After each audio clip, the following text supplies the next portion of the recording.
Hi అండి. ఏదైనా పండగ వచ్చినప్పుడు లేదా స్వీట్ తినాలనుకున్నప్పుడు ఇంట్లో ఉండే మూడు వస్తువులతో ఇలా స్వీట్ చేయండి. నోట్లో వేసుకుంటే అలా కరిగిపోతుంది. అంత టేస్ట్గా సాఫ్ట్గా ఉంటుంది. దీనికోసం పెద్దగా కష్టపడాల్సిన అవసరం కూడా లేదు. స్వీట్ తయారు చేయడం కోసం ముందుగా అరకప్పు పంచదారని తీసుకొని ఈ పంచదారని మిక్సీ జార్లను వేసుకొని దీంట్లో 2 యాలక్కాయలను వేసుకొని పంచదారని మెత్తగా పౌడర్లా చేసుకోవాలి. ఇలా చేసుకున్న తర్వాత ఈ పౌడర్ని పక్కన పెట్టుకోవాలి.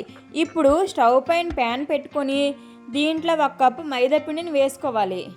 మైదాపిండి వేసుకున్న తర్వాత మంటని లో ఫ్లేమ్లో పెట్టుకొని 4-5 నిమిషాల పాటు ఈ పిండిని బాగా వేయించుకోవాలి. ఈ స్వీట్ మైదాపిండితో చేయడం మీకు ఇష్టం లేకపోతే గోధుమ పిండితో అయినా చేసుకోవచ్చు. ఎలా చేసినా సరే చాలా టేస్ట్గా ఉంటుంది. మైదా పిండి వేయించుకున్న తర్వాత మనం ఏ కప్పుతో అయితే పిండిని తీసుకున్నామో అదే కప్పుతో 1/2 కప్పు నెయ్యిని తీసుకొని దీంట్లో ఒక్కొక్క టేబుల్ స్పూన్ చొప్పున వేసుకుంటూ వేయించుకోవాలి. నెయ్యి అంతా ఒకేసారి వేసుకుంటే పిండి అనేది సరిగా ఫ్రై అవ్వకుండా టేస్ట్ అనేది అంత సరిగా ఉండదు. అందుకని చెప్పి నెయ్యి ఒక్కొక్క టేబుల్ స్పూన్ వేసుకొని ఇలా ఉండలు కట్టకుండా గరిటెతో లైట్గా ప్రెస్ చేస్తూ బాగా వేయించుకోవాలి. ఆ నెయ్యి వేసుకొని ఫ్రై చేస్తున్నప్పుడే కలర్ అనేది చేంజ్ అయిపోయి మంచి స్మెల్ వస్తుంది. ఇలా బాగా ఫ్రై అయిన తర్వాత ఈ పిండి అంతా ముద్దలా కొడుతుంది. ఈ స్వీట్ అంతా ఎక్కడా ఉండలు కట్టకుండా ఇలా గరిటెతో ప్రెస్ చేస్తూ కలుపుకోవాలి. 5-6 నిమిషాల తర్వాత ఈ స్వీట్ అనేది ప్యాన్ నుంచి సపరేట్ అయిపోయి ఇలా సాఫ్ట్గా తయారవుతుంది. ఇలా అయితే స్వీట్ రెడీ అయిపోయినట్లే. ఇప్పుడు స్టవ్ ఆఫ్ చేసుకుని ఈ స్వీట్ని కాస్త చల్లారనివ్వాలి.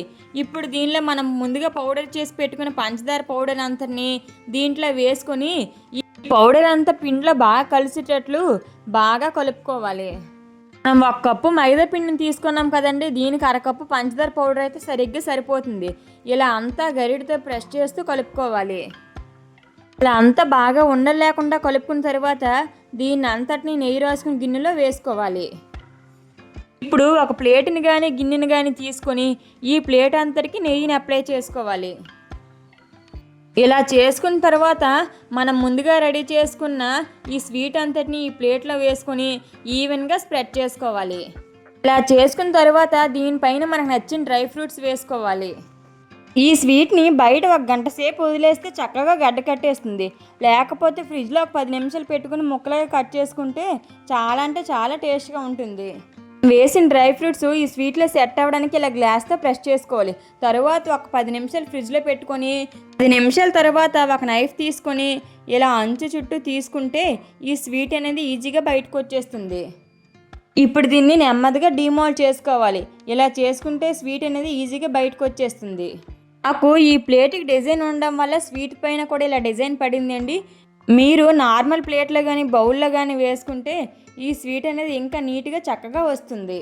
ఇప్పుడు దీని అంతటినీ మనకు నచ్చిన సైజులో షేప్లో కట్ చేసుకుంటే ఎంతో టేస్టీగా సింపుల్గా స్వీట్ అయితే రెడీ అయిపోయినట్లే.